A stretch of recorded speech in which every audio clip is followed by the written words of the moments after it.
नमस्कार. जय श्रीराम, जय श्रीकृष्ण आणि मी वर्षा. आज मी तुमच्यासाठी एक मराठी कथा घेऊन आलेली आहे. त्या कथेचे नाव आहे शेतकऱ्याची मुलगी आणि सावकार. तर मग सुरू करूया. ही कथा तुम्ही शेवटपर्यंत नक्की ऐका. कथा खूप छान आहे. तर मग सुरू करूया.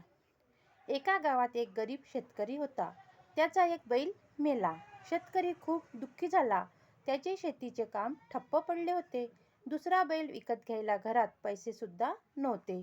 शेवटी त्याने एका सावकाराकडून पैसे घेऊन बैल विकत घेतला.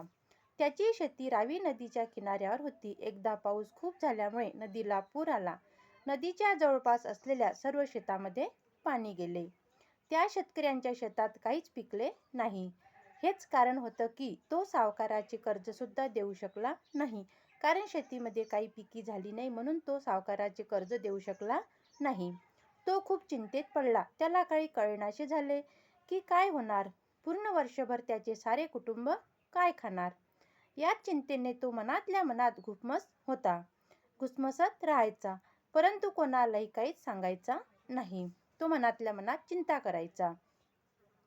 त्या शेतकऱ्याची एक मुलगी होती. ती खूप हुशार होती की ती तिच्या वडिलांच्या चिंतेचे कारण जाणून घेत होती. जेव्हा खूप दिवस झाले आणि शेतकरी कर्ज परतफेड करू शकला नाही तेव्हा सावकार शेतकऱ्याच्या घरी गेला कर्ज मागण्यासाठी.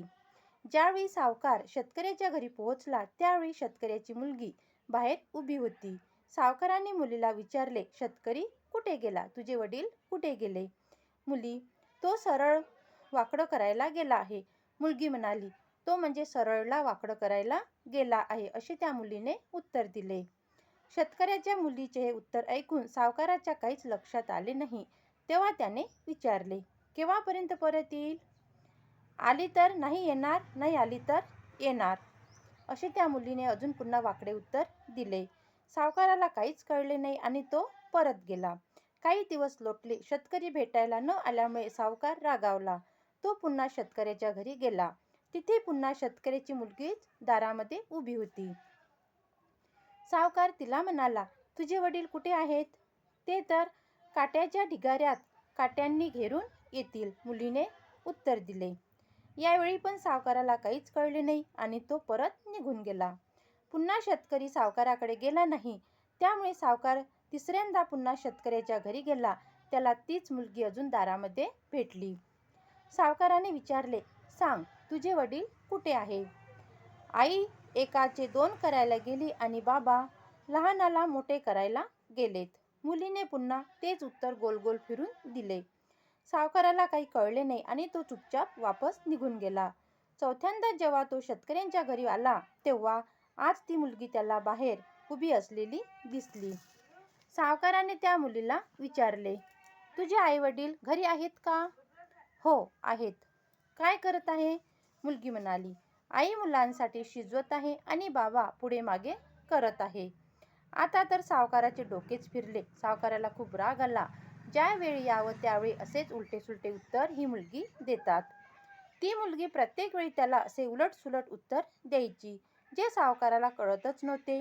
यावेळी ही मुलीने असे उत्तर दिल्यामुळे तो रागात बडबड करत परत गेला आणि त्याने विचार केला की उद्या येऊन शेतकऱ्यांशी बोलावे. दुसऱ्या दिवशी सावकार पुन्हा विचार करून शेतकऱ्यांच्या घरी गेला. दार वाजवल्यावर तीच मुलगी बाहेर आली. सावकाराने विचारले, तुझे आई बाबा कुठे आहेत? आई घरीच आहे आणि बाबा आकाशातले पाणी थांबवण्याची तयारी करत आहे, मुलीने उत्तर दिले. ही मुलगी प्रत्येक वेळी त्या सावकाराला उलटे सुलटेच उत्तर देत होती. सावकार मुलीच्या उत्तरामुळे त्रासून गेला. त्याला खूप राग आला. त्यामुळे तो म्हणाला, मी जेव्हा जेव्हा इथे येतो तेव्हा तेव्हा तू मला अशीच उलटी सुलटी उत्तरे देतेस. जर तू मला तुझ्या गोष्टीचा अर्थ समजावलास तर मी तुझ्या बाबांचे कर्ज माफ करून टाकीन. मला भुरळ घालू नको. मुलगी रागाने म्हणाली, छोट्या छोट्या गोष्टीसाठी कोणी आपली कर्ज सोडते का? माझ्यावर विश्वास ठेव. मी परमेश्वराची शपथ घेऊन सांगतो. तू मला तुझ्या बोललेल्या शब्दांचा अर्थ समजावून सांग. मी तुझ्या बाबाचे सर्व कर्ज माफ करून देईल. बघा, तुम्ही परमेश्वराची शपथ घेतली आहे, मग मागे फिरायचं नाही, मुलगी म्हणाली. एवढ्यात शेतकरी तेथे आला. मुलगी आपल्या बाबांना म्हणाली, मी आजवरच्या सर्व उत्तरांची स्पष्टीकरणे दिल्यावर सावकार आपले कर्ज माफ करणार आहेत असे आमचे बोलणे झाले आहे. हो हो, हे खरं आहे. जर ही मुलगी मला उत्तराचं रहस्य समजावून देईल तर मी सर्व कर्ज माफ करून टाकेल. बोल, मी या सर्व गोष्टी पंचांच्या समोर बोलण्यास तयार आहे. जर अशी गोष्ट आहे तर ऐका, मुलगी म्हणाली. पहिल्यांदा मी म्हणाले की बाबा सरळचं उलटं करायला गेले आहे. याचा अर्थ होता की बाबा झाडाचे लाकूड कापून नांगर बनवण्यासाठी गेले आहेत. नांगर वाकडा असतो. दुसरी गोष्ट मी म्हणाले की ते काट्याच्या ढिगाऱ्यात काट्यांनी घेरून येतील. याचा अर्थ असा होता की ते काटेदार वांग्याच्या रोपट्यांना चारही बाजूंनी काट्याचे कुंपण लावायला गेले आहेत.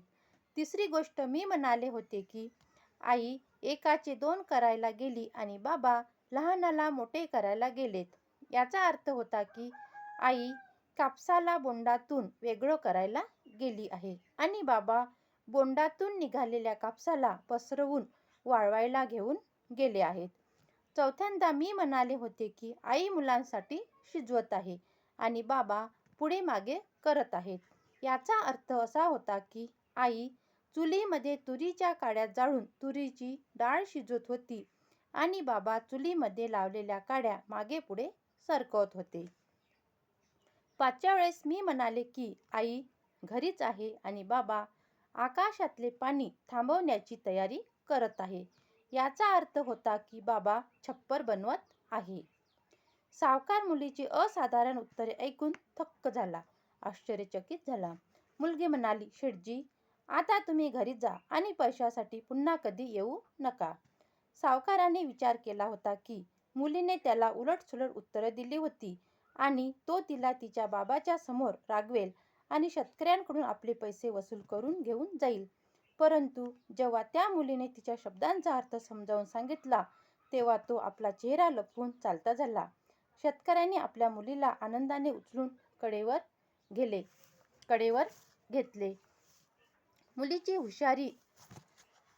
मुलीच्या हुशारपणामुळे तिच्या वडिलांचे कर्ज परतफेड झाले. राजाचा हक्क. राजा भोज हे प्रजाहितदक्ष राजे होते.